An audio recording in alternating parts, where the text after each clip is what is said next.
साहिबे आलम का इकबाल बुलंद हो। राजकुमारी मानबाई इधर ही आ रही हैं। फिर तो इस गरीब की मौत आई है। मैं चलता हूँ साहिब आलम। उनके यहाँ आने से पहले मुझे यहाँ से गायब हो जाना चाहिए।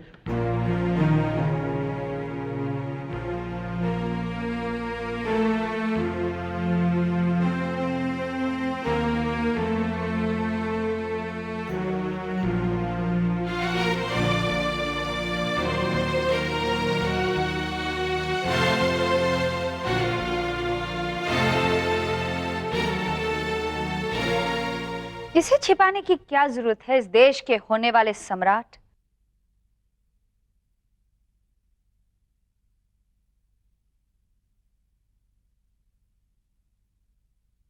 अगर आपको इस विष पीने की इतनी ही लालसा है तो उस महामूर्ख दिलगीर की जगह क्या इस बांदी का साथ ज्यादा अच्छा नहीं होता? तुम्हारा साथ वाकई बेहतर होता अगर तुम अपनी इस जहरीली जुबान पर काबू रख सकती। इस जबान को विष उगलने पर किसने विवश किया? तुम्हारी हासिद और शक की तबीयत ने। हमें न ही किसी से जलन है और न ही किसी पर शक। अगर हमें नफरत है तो आपके इस घिनौने व्यवहार से। क्या हम वही मान नहीं जिन पर आपने अपना सारा प्यार निछावर करने का वादा किया था? नहीं, तुम वो मान नहीं हो, हरगिज नहीं। तुम्हारा दिमाग चल गया है, पागल हो गए हो तुम।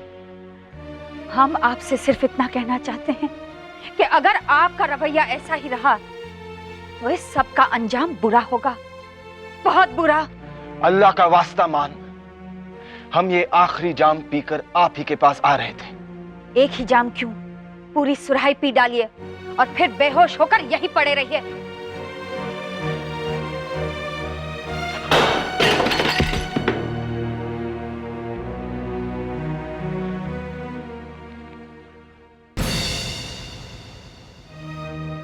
और इस तरह दो मोहब्बत करने वाले दीवाने हमेशा हमेशा के लिए एक दूसरे के हो गए।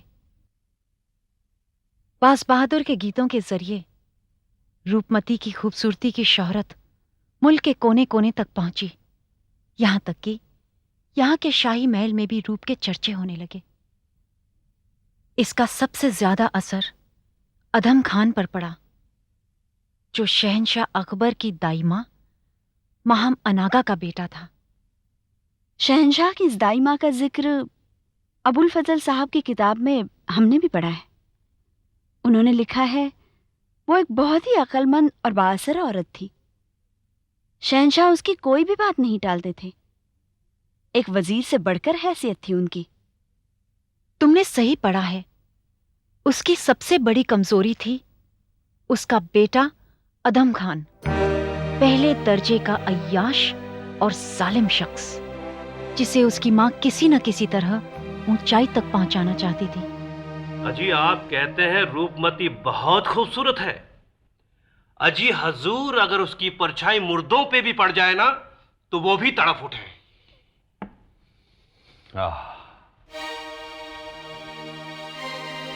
कहते हैं वो चलती फिरती कयामत है। जब से गाने वाले की आवाज में मैंने उसके हुस्न की तारीफ सुनी है, बस उसी दिन से वो मेरे दिलो दिमाग पर छा गई है। दीवाना हो गया हूं मैं तुगलक, दीवाना। हम उसे किसी ना किसी तरह हासिल करना चाहते हैं, पर कैसे? कैसे तुगलक, कैसे? हजूर आपके लिए यह काम कौन सा मुश्किल है? आप अपनी ताकत से वाकिफ नहीं। आप हजूर शहंशाह की दाई मां के सगे बेटे हैं। शहंशाह इस तख्त के मालिक और आपकी मां बिना तख्त की सरकार है। बेवकूफ! क्या मैं अपनी अम्मी जान से यह कह सकता हूं कि मैं रूपमती को अपनी हवस का शिकार बनाना चाहता हूं? नहीं समझे हजूर, आप बिल्कुल नहीं समझे। मेरा कहने का मतलब यह था कि आप महिम साहिबा से यह कहकर बादशाह को इस बात के लिए राजी कर दें कि वो आपको मालवा भेजें और मैं आपके साथ जाऊंगा। फिर देखिए वहां जाने पर मैं आपकी कैसे मदद करता हूं। तुगलक, तुम पर नशा सवार है। तुम नहीं जानते तुम क्या कह रहे हो। दिमाग से खाली। मेरी अम्मी हसरत मुझे मालवा कैसे भेज सकती है? मालवा हमारी सल्तनत में है ही नहीं। एक बात कहें माहम, तुमने अपने बेटे की परवरिश बहुत अच्छी की है। बहुत ही नेक लड़का है। हम जब दरगाह से निकलते हैं तो वो हमारे जूते लिए हुए धूप में खड़ा रहता है। अरे हमने उसे कई बार मना किया लेकिन वो मानता ही नहीं। कैसे मानेगा? आपके जूते उठाना तो उसका फर्ज है। वाकई बहुत ही नेक बरखुरदार लड़का है। आपकी नजर में आ गया, उसके लिए यही बहुत है। हम जलाल से इसके सिलसिले में बात करेंगे। ऐसे वफादार नौजवान को एक अच्छा ओहदा देना चाहिए, ये जलाल का फर्ज है। आखिर वो उसका दूध भाई भी तो है। शहंशाह को इसका इल्म है। अगर इल्म है तो जलाल ने इसके बारे में अब तक कुछ क्यों नहीं किया? आखिर वो कब तक हमारी खिदमत करेगा? क्या उसने सिपाहीगिरी की तालीम हासिल की है? उसकी तलवारबाजी बहुत मशहूर है मलिका मां, लेकिन शहंशाह से मैं अपने ही बेटे की सिफारिश करूं, ये मुझे अच्छा नहीं लगता। हालांकि मुझे खबर है कि एक मौका ऐसा आ गया है जिसमें अधम अपनी बहादुरी के जौहर दिखा सकता है। किस मौके की बात कर रही हो? शहंशाह मालवा में अपनी फौज भेजने वाले हैं। अगर फौज जा रही है तो अधम को सिपहसालार बनाया जा सकता है। इस सिलसिले में तुम शहंशाह से कुछ बात मत करना। जलाल से हम बात करेंगे।